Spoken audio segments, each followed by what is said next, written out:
semuanya. Nah, sebelum kita lanjut ke video selanjutnya, aku punya pantun nih buat kalian. Dengerin ya. Ada bola di bawah si Arum. Si Arum orangnya suka jalan-jalan. Hai re, assalamualaikum. Izinkan aku untuk berkenalan. Nah, kenalin, nama aku Andi Trianto dari kelas 2020C dengan NIM 20040284078. Aku dari Prodi Pendidikan Sejarah Fakultas Ilmu Sosial dan Hukum Universitas Negeri Surabaya. Nah, di sini aku akan menampilkan video tentang keterampilan mengajar dan pembelajaran mikro yang mengambil materi dari kelas 10 dengan KD 3.3 tentang kehidupan manusia purba dan asal-usul nenek moyang bangsa Indonesia. Nah, mungkin tanpa berlama-lama lagi, kita langsung aja ke videonya. Check this out. Halo semuanya, selamat pagi. Pagi, Pak. Bagaimana kabarnya? Sehat? Alhamdulillah baik, Pak. Tadi sudah berapa belum? Belum. Kalau gitu silahkan kita kelas untuk mungkin belajar dahulu.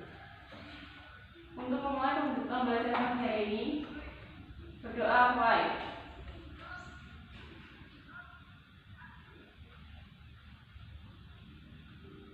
Berdoa selesai. Bapak lanjut aja dulu ya. Baik, Pak. Rizka? Hadir, Pak. Ali? Tidak ada, Pak. Kenapa? Sakit, Pak. Sudah berapa hari sakitnya? Lumayan. Oke. Mungkin karena musim hujan ya. Jadi kalau bisa semuanya untuk jaga kesehatan ya. Baik, Pak. Ya, Pak. Oke. Terus Dani? Iya, Pak. Novarina? Iya, Pak. Tadi. Itu kenapa Novarina wajib pucat ini? Soalnya saya belum sarapan, Pak. Ini ya, oke. Bapak lanjut aja dulu. Ya, jangan lupa. Tadi Bapak ingin tanya dulu pada Novarina. Memangnya Novarina sudah terbiasa tidak sarapan di rumah? Iya, Pak. Kenapa? Nggak tahu mana saja gitu kalau sarapan. Yang lain gimana? Apa sama Novarina? Enggak, Pak. Enggak, saya sarapan. Berarti cuma Novarina aja ya? Iya, Pak. Nah, gini, ngomong-ngomong soal sarapan, Bapak jadi teringat tentang sebuah riset yang menunjukkan tentang pentingnya sarapan bagi konsentrasi. Nah, soalnya apa? Kalian kan pelajaran itu tidak hanya 1 atau 2 jam pelajaran saja ya? Bisa sampai jam 10 ya untuk istirahatnya ya? Iya, Pak. Bayangkan aja, dari jam 7 sampai jam 10 kalian menimba pelajaran tanpa sarapan. Nah, apa yang terjadi? Enggak konsentrasi, Pak. Nah, ya benar banyak konsen. Nah, sedangkan kan kita sebentar lagi mau menghadapi UAS. Apa yang terjadi kalau UAS terus ya waktu pelajarannya konsentrasi? Itu apa yang terjadi? Enggak bisa ngerjain soal. Ya kan? Nah, jadi intinya itu gini. Bapak mengingatkan saja, meskipun hanya sedikit, kalau bisa itu diusahakan dari rumah untuk sarapan terlebih dahulu. Nah, soalnya gini, selain untuk menjaga kesehatan kalian dengan sarapan itu secara tidak langsung, kalian juga sudah menghargai usaha orang tua kalian, khususnya itu ibu kalian. Ya kan? Iya. Soalnya gini, soalnya ibu kalian sudah rela bangun pagi-pagi kan demi masakan kalian, demi harapannya waktu di sekolah kalian tidak lapar gitu kan ya? Iya, Pak. Nah, oke, kalau gitu Bapak lanjut aja sama selanjutnya. Mungkin ada yang masih ingat tentang materi kita kemarin membahas apa? Saya, Pak. Apa ya? Terus kan? Tentang konsep perubahan dan keberlanjutan dalam sejarah. Ya benar banget. Jadi untuk kemarin itu kita membahas tentang konsep perubahan ya. Nah, ngomong-ngomong soal materi ini, kemarin kita kan juga sudah membahas tentang apa itu masa praksara. Nah, coba Bapak ingin tahu tentang pengertian apa itu masa praksara dari ini, coba gimana? Zaman sebelum mengenal privat, Pak. Nah, iya, benar. Nah, jadi masa praksara itu terdiri dari 2 kata ya, yaitu pra dan aksara. Pra yang berarti sebelum dan aksara yang berarti tulisan. Masa sebelum ada tulisan ini itu muncul untuk menggantikan kosakata sebelumnya, yaitu prasejarah, di mana kosakata prasejarah ini dianggap kurang relevan untuk menggambarkan masa pada zaman itu. Nah, analoginya itu kayak gini. meskipun manusia purba itu belum memiliki sejarah atau belum mengenal tulisan, tetapi manusia purba itu sudah memiliki sejarah, bahkan mereka juga sudah bisa membangun budaya mereka sendiri. Contohnya itu seperti fase food gathering atau berburu dan mengumpulkan makanan. Kemudian ada fase produksi, masa memproduksi makanan sendiri. Mungkin itu ya untuk materi kita kemarin ya. Iya, Pak. Selanjutnya kita masuk ke materi pada pagi hari ini. Untuk pagi hari ini itu kita akan membahas tentang asal usul nenek moyang bangsa Indonesia dan teori-teorinya. Nah, berbicara tentang materi ini, nantinya itu kalian yang pertama akan bahas yang jelas ya, itu jalur-jalur persebarannya. Kemudian ada teori-teori dari para ahli. Kemudian ada asal usul nenek moyang bangsa Indonesia itu sendiri.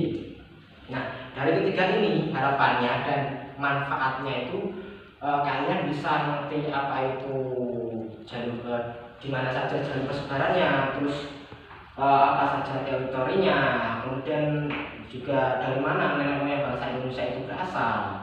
Nah, mungkin itu ya untuk materi kita pagi hari ini. Lanjut kemudian, nah selain Bapak menjelaskan tentang materi tadi, nanti juga bakal ada selanjutnya, bakal ada sesi diskusi. Nah, di mana diskusi ini nantinya dari kalian akan mendiskusikan tentang materi ini secara lebih dalam. Kemudian dari sesi diskusi ini nanti Bapak juga akan memberikan penugasan kepada kalian yang masih terkait materi ini tentunya. Nah, mungkin itu untuk pengantar ya. Sampai di sini ada yang ditanyakan? Tidak ada, Pak. Tidak ada ya. Kalau begitu kita langsung saja masuk ke materi inti pada pagi hari ini. Nah, untuk materi inti pada pagi hari ini, yang pertama itu kita akan bahas tentang ini, asal usul manusia purba di Indonesia. Nah, sebelum masuk ke situ, mungkin dari kalian ada yang sudah tahu nenek moyang bangsa Indonesia itu berasal dari suku bangsa. Mungkin ada yang sudah tahu? Saya, Pak. Ya, gimana? Kalian? Berasal dari Austronesia. Ya, benar. Jadi yang lainnya ya, nenek moyang bangsa Indonesia itu berasal dari suku bangsa Austronesia, di mana suku bangsa ini terletak di Yunan, Cina bagian selatan tepatnya. Nah, ada beberapa faktor yang menyebabkan kenapa kok suku bangsa Austronesia ini melakukan migrasi atau perpindahan ke Indonesia. Nah, faktor yang pertama itu adalah dari faktor alam. Contohnya itu seperti gunung meletus, kemudian banjir, tanah longsor, dan bahkan mungkin ada kemarau yang berkepanjangan ya. Nah, kemudian ada juga faktor dari faktor sosial. Nah, untuk faktor sosial ini mungkin karena adanya perkelahian ya, yang katanya tepat ya, perebutan antara satu kelompok dengan kelompok yang lain. Nah, perebutan di sini itu merebutkan tempat tinggal ya. Nah, seperti yang kalian ketahui kan, manusia purba itu menempati tempat yang strategis. Dalam artian strategis itu tempatnya dekat dengan sumber air, mudah mendapatkan makanan, dekat dengan tempat perburuan. Nah, dari beberapa faktor inilah yang menyebabkan timbulnya pertengkaran antara kelompok satu dengan kelompok yang lain. Nah, dari pertengkaran itu kan secara tidak langsung menghasilkan antara kelompok yang menang dengan kelompok yang kalah. Nah, yang menang itu otomatis boleh menguasai tempat itu, kemudian yang kalah itu mau tidak mau harus meninggalkan tempat itu.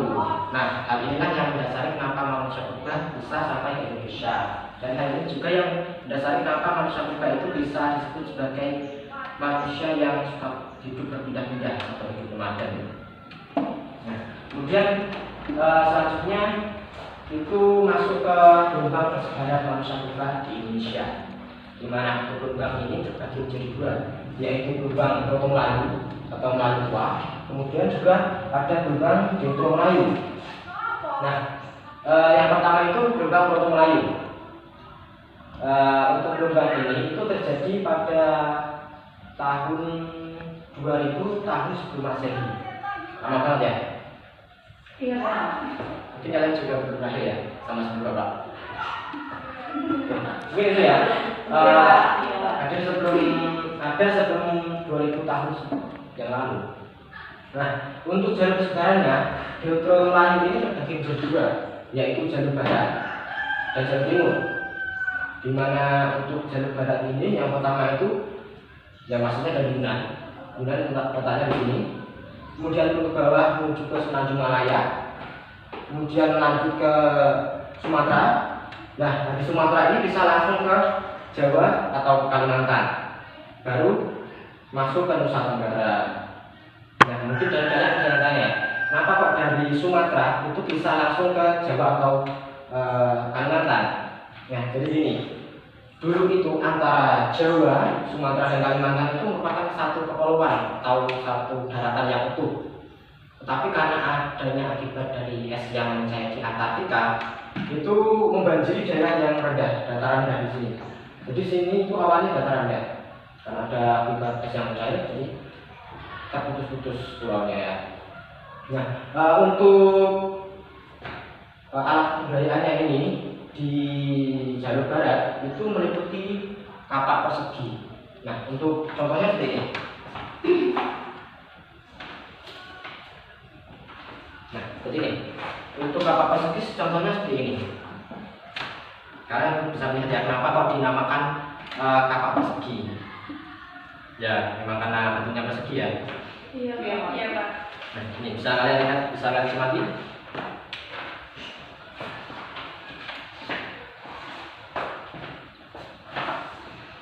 Nah, mungkin itu ya untuk alat kebudayaan dari jalur barat. Kemudian dapat lanjut ke jalur timur. Nah, di sini, di mana untuk jalur timur ini agak sedikit berbeda. Nah, yang tadi kan untuk yang jalur barat itu ke bawah ya, ke Semenanjung Malaya. Tapi berbeda dengan jalur timur ini. Untuk jalur timur ini itu naik ke atas, itu menyusuri pantai Asia Timur. Kemudian itu Taiwan, menuju ke Taiwan. Sebenarnya di sini ada Taiwan, ada pulau Taiwan. Dari pantai Asia Timur kemudian ke Taiwan, kemudian masuk ke Filipina. Ini satu ya, ini dua, tiga. Nah, Filipina. Kemudian dari Filipina ini masuk ke Sulawesi. Nah, kemudian dari Sulawesi ini masuk ke Kepulauan Maluku, ke Papua, dan yang terakhir itu di Australia. Nah, untuk alat kebudayaan atau peninggalan kebudayaan dari jalur timur ini, itu contohnya kapal lajong, itu yang terletak di gambar yang kedua. Sudah lihat semua? Sudah, Pak. Oke, jadi ada perbedaan ya antara yang barat itu peninggalannya kapal persegi, kemudian yang timur itu dari kapal lajong ya. Nah, mungkin itu untuk yang jalur atau gelombang Deuteronomi Melayu. Kemudian kita lanjut ke yang kedua itu gelombang Deuteronomi Melayu atau Melayu Muda, kita sering menyebutnya itu. Nah, gelombang Deuteronomi Melayu ini itu terjadi sekitar 500 tahun sebelum Masehi. Jadi jaraknya itu dari gelombang Deuteronomi Melayu dan Deuteronomi Melayu ini sekitar 1500 tahun. Nah, untuk jalur dari Deuteronomi Melayu ini itu contohnya, nah sama masih dari Yunan, tapi ini langsung ke sini, ke Kalimantan. Habis Kalimantan ke Jawa, ada yang Sulawesi, terus baru ke Nusa Tenggara. Mungkin itu untuk jalur yang Deuteronomi Melayu. Nah, ada juga yang unik dari gelombang Deuteronomi Melayu ini, di mana gelombang Deuteronomi Melayu ini bisa dikatakan manusia purba sudah sedikit modern, dimana ini dibuktikan dengan alat-alat kebudayaannya yang sudah mengenal besi ya, seperti besi atau tembaga.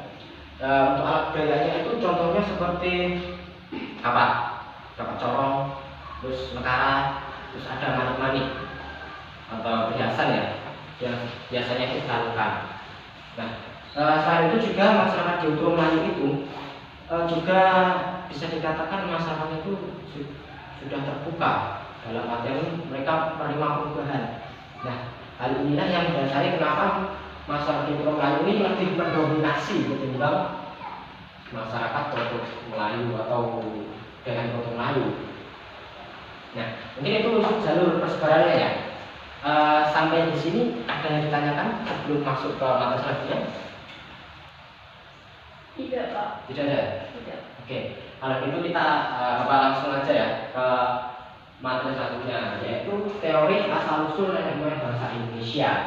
Di mana untuk teori ini itu terbagi menjadi 4. Yang pertama itu ada teori Nusantara yang menyatakan kalau asal usul nenek moyang bangsa Indonesia itu berasal dari Indonesia atau Nusantara itu sendiri. Teori ini juga didukung oleh Muhammad Yamin yang berargumentasi jika bangsa Melayu atau yang tinggal di Nusantara ini merupakan suku bangsa yang memiliki peradaban yang tinggi. Nah, dari peradaban yang tinggi ini kan secara asalnya tidak langsung serta-merta itu mereka langsung mencapai puncak kejayaannya ya. Nah, harusnya mereka melewati beberapa fase ya untuk mencapai tingkat puncaknya. Nah, hal itulah yang berdasarkan kenapa Muhammad Yamin kenapa menyatakan teori Nusantara ini. Nah, selanjutnya yang kedua itu ada teori of Taiwan, di mana teori ini menyatakan jika nenek moyang bangsa Indonesia itu berasal dari Taiwan, bukan dari daratan Cina.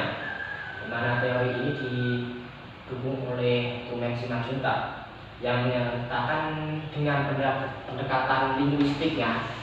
Tumeng itu menyatakan jika adanya unsur kesamaan dari segi bahasa itu antara suku bangsa atau suku-suku yang ada di Indonesia dengan suku-suku yang ada di Taiwan atau daratan Taiwan, suku Taiwan tepatnya. Ya. Untuk yang selanjutnya itu ada teori of Africa. Ini yang ketiga.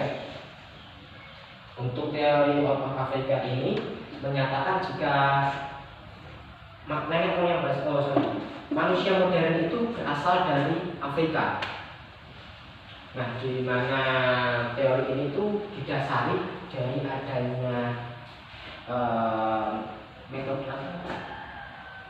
penemuan persamaan gen antara Afrika dengan Indonesia, di mana itu antara gen laki-laki dan gen perempuannya itu bersamaan.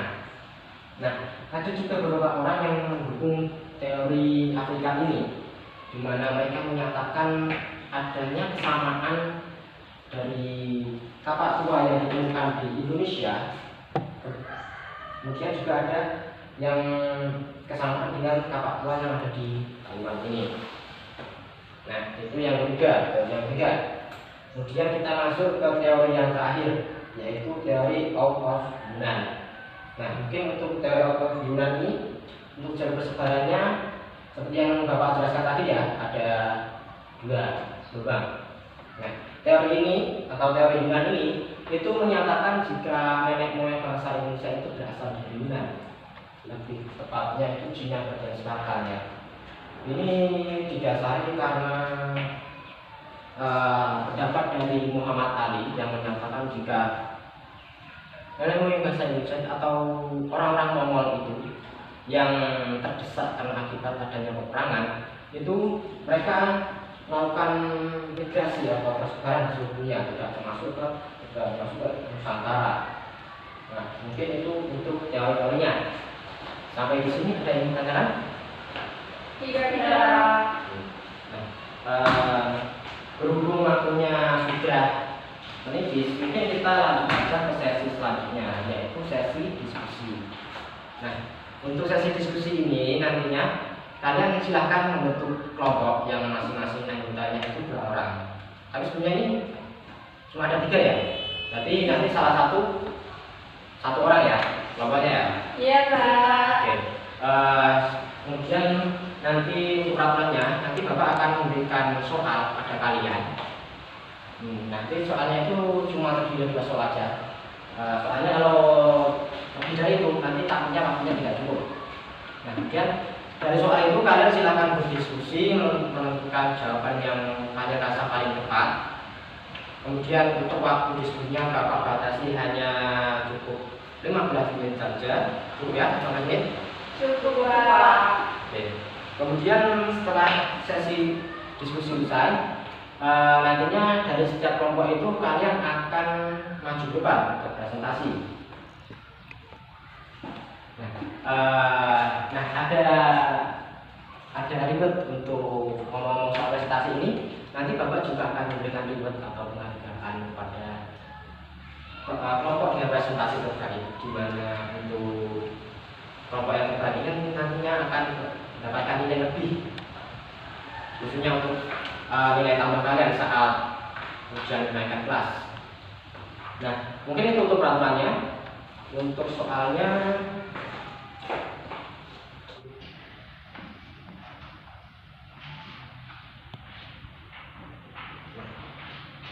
nah ini soalnya. Ini soal untuk ini. Tapi jawabannya untuk tulisan ini ya. Sudah Bapak sudah dapat jawaban. Baik, ya Pak. Oke, salam. Lanjut sini. Jangan lupa waktunya cuma 15 menit. Baik, Pak.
Pak, nomor 2 dampaknya disebutkan berapa ya? Ya, nomor 2 ya. Nah, gini, berarti saja ya untuk semua kelompok ya. Untuk nomor 2 ini cukup sebutkan 2 saja, tidak apa-apa. Cukup? Cukup, Pak. Terima kasih, Pak. Oke. Ini dari kelompok ini ada yang pertanyaan? Tidak, Bapak. Kantor ya? Ya. Oke. Akan lanjut diskusinya.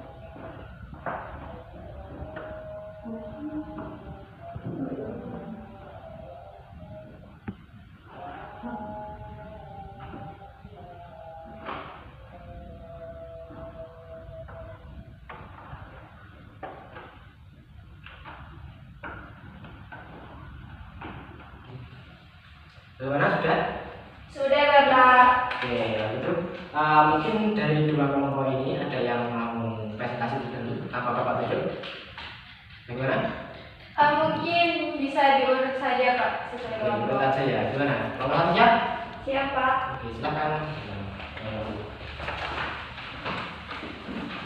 Ini sampai saya mulai. Siapa anak kelompok yang presentasi yang terbaik?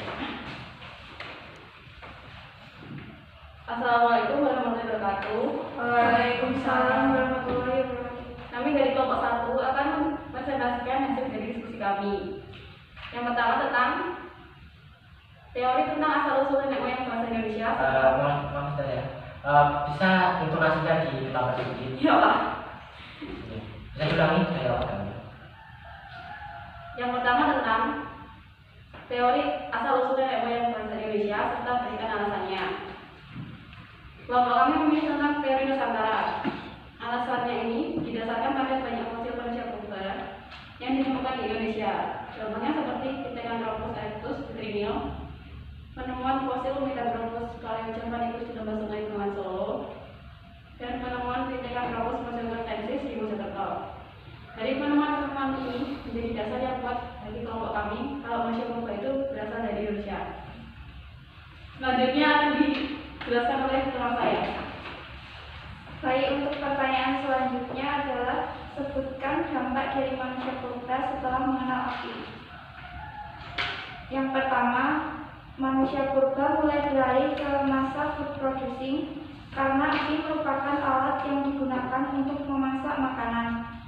Sehingga ketika manusia purba sudah bisa memasak makanan sendiri, maka secara perlahan mereka mulai beralih ke budayaan menuju food producing. Yang kedua, manusia purba bisa melihat di kegelapan. Ini karena api merupakan salah satu dari sumber pencahayaan yang ada pada masa itu. Sekian presentasi dari kelompok kami. Adakah yang ingin ditanyakan? Mungkin saya bisa bertanya. Ya. Mungkin pertanyaannya sedikit melenceng. Bagaimana cara manusia purba saat itu memperoleh api? Ya, bisa di kelompok satu jam dulu. Dan satu terburu-buru. Oh iya Pak. Diskusikan aja dulu.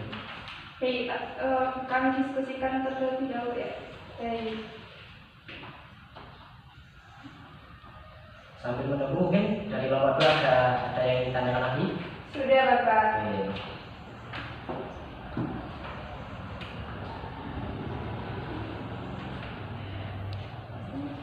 Bagaimana kelompok satu? Sudah? Sudah, Pak. Oke. Ya. Baik, untuk menjawab pertanyaan dari kelompok 2, api bisa didapatkan dengan 2 cara, yaitu 1. Karena adanya peristiwa alam, contohnya seperti gunung meletus dan petir yang menyambar pohon. Yang kedua, Karena adanya unsur kesengajaan, contohnya api bisa didapat dengan cara menggesekkan antara dua ranting secara terus-menerus. Apakah bisa dipahami kelompok 2? Sudah, terima kasih kelompok 1. Oke, bentuk tangan kelompok satu. Tahan, maju. terima kasih Pak. Oke. Presentasi yang cukup menarik ya dari kelompok satu ya. Oke, silahkan lanjut ke kelompok dua. Sudah siap, Bang? Oke, silahkan kelompok dua selanjutnya lanjutkan. Siap kan? Sendiri? Enggak Pak. Gimana? Mungkin bisa ditemani sama Rizka. Ngajak siapa? Rizka. Rizka mau nggak? Temenin? Enggak apa-apa Pak. Iya, nggak apa-apa.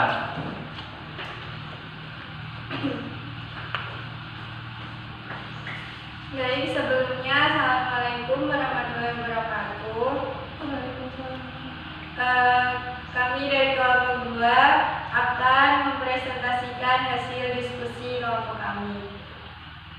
Yang pertama itu, pilihlah salah satu dari keempat teori tentang asal-usul nenek moyang bangsa Indonesia serta berikan alasannya.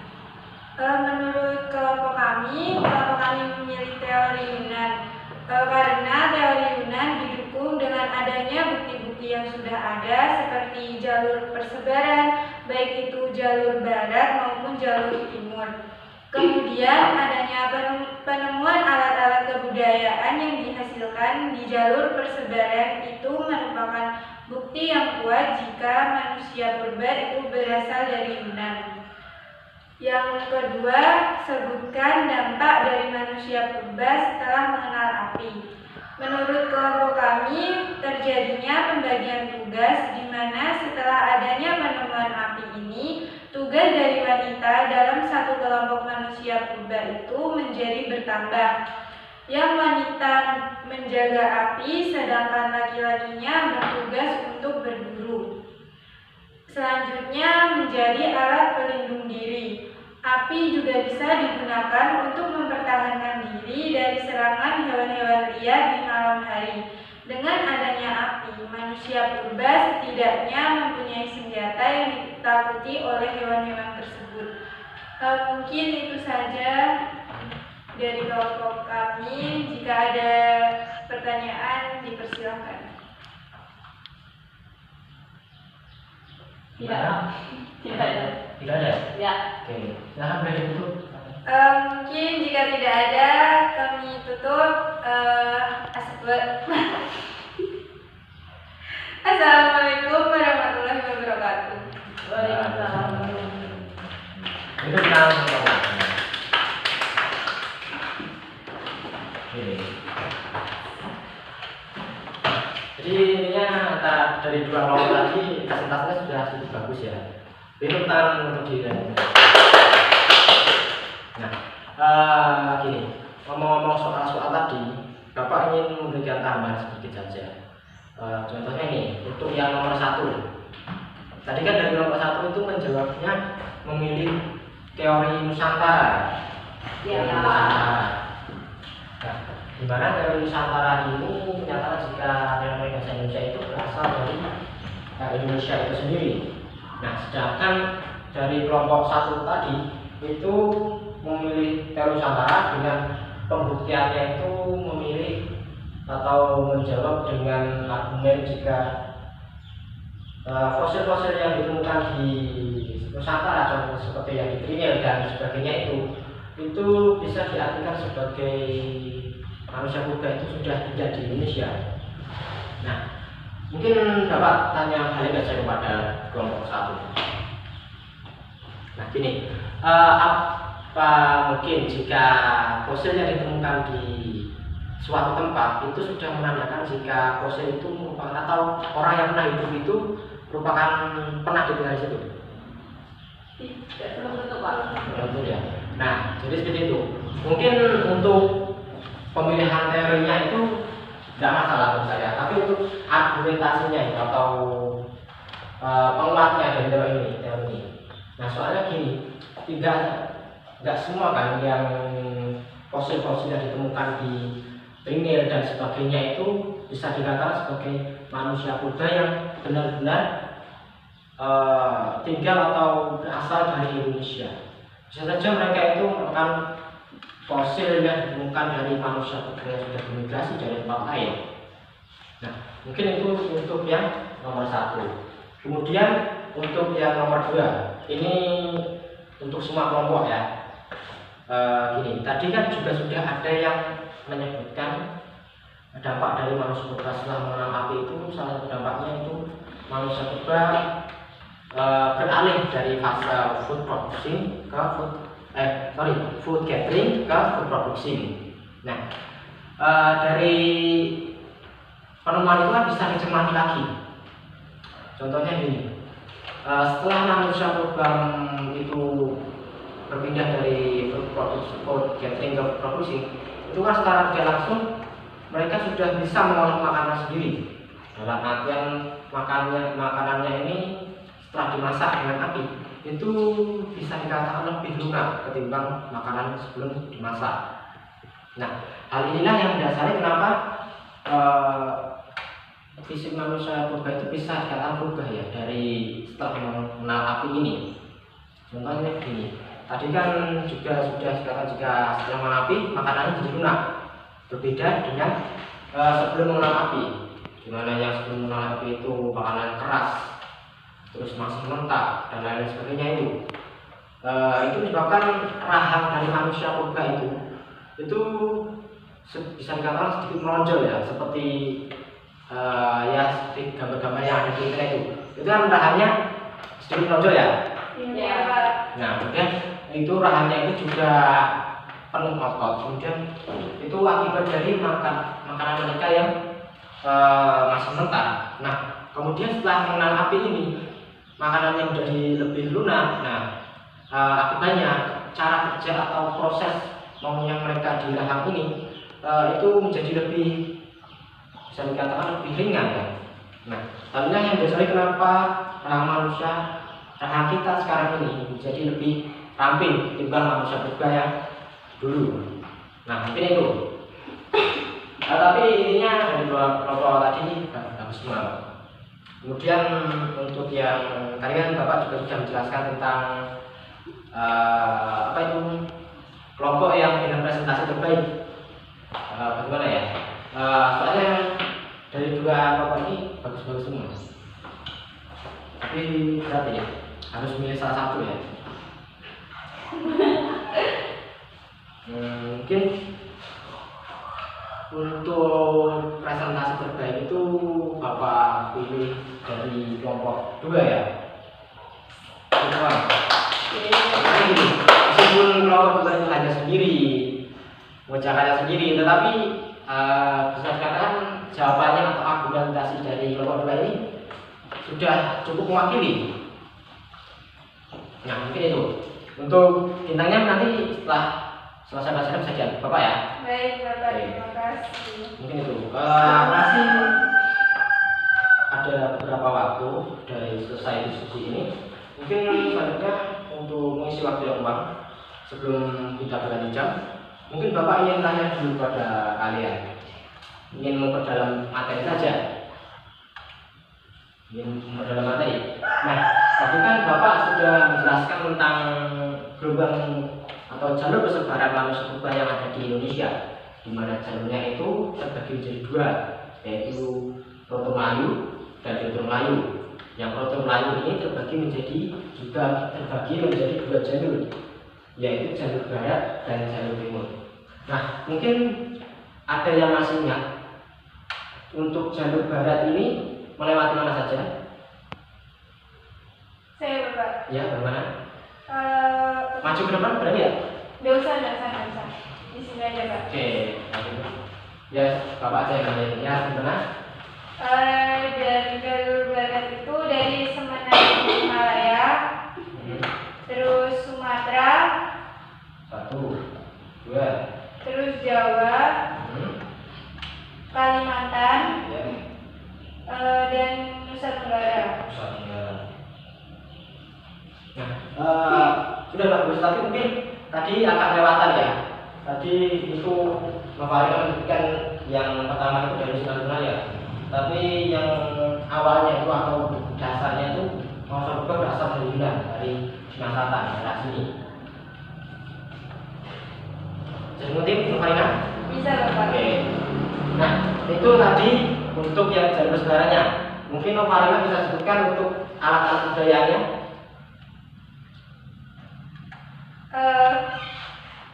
Bagaimana? Untuk alatnya itu kapak persegi Bapak. Oke, kapak persegi ya. Oke, ada itu tentang Novarina. Nah, ya bagus. Berarti Novarina tadi mendengarkan apa yang Bapak jelaskan. Nah, itu tadi untuk yang jalur barat. Nah, sekarang Bapak ingin tanya tentang yang jalur timur. Mungkin ada yang mau? Saya Pak. Ya, bagaimana Rizka? Mulai dari Teluk Tonkin di Yunani, Ya, ini 1. terus ke pantai Asia Timur, Ya, terus ke Satunya? Taiwan, Taiwan. Ini 3. Filipina, Ya, Sulawesi, Maluku, ya. Papua, terus sampai ke Australia. Nah, mungkin itu ya untuk yang jawaban Rizka dari jalur timur. Nah, selanjutnya Bapak ingin tanya lagi. Dari jalur timur ini alat budayanya apa? Kapak lonjong. Kapak lonjong. Mungkin ini bagaimana? Apa benar jawaban Rizka? Iya Pak. Nah, oke, beri tangan untuk Rizka. Bapak sedikit menyinggung lagi ya untuk kapak lonjong dan kapak persegi. Tadi untuk kapak lonjong ini tuh biasanya ditemukan di bagian barat Indonesia, contohnya di Sumatera, Jawa dan sebagainya itu. Di mana ini itu kebanyakan dibawa saat mereka sedang bermigrasi ya. Nah, sedangkan yang kapak lonjong ini persebarannya itu lebih banyak di Indonesia bagian timur. Dimana tadi kan dari teori Afrika juga teori Yunan ini menyebut juga adanya kesamaan antara kapak tua yang ada di Nusantara dengan kapak tua yang ada di Asia Tengah. Nah, mungkin itu untuk pembahasan yang kapak ini. Mungkin ada yang masih bingung tentang membedakan dari kapak persegi dan kapak lonjong ini? Tidak Pak. Oke ya. Nah, mungkin itu untuk materi kita pada pagi hari ini ya. Berhubung ini sudah mencapai penghujung pelajaran.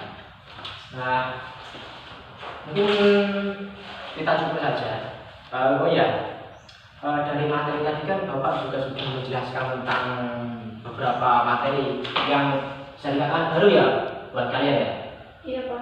Nah, tadi itu kan Bapak juga sudah menjelaskan tentang jalur-jalur sebaran manusia purba, kemudian teori-teorinya, dan asal-usul nenek moyang bahasa Indonesia. Oh ya, untuk asal-usul ini mungkin ada yang masih ingat dari mana nenek moyang bahasa Indonesia? Gimana? Ada yang masih ingat?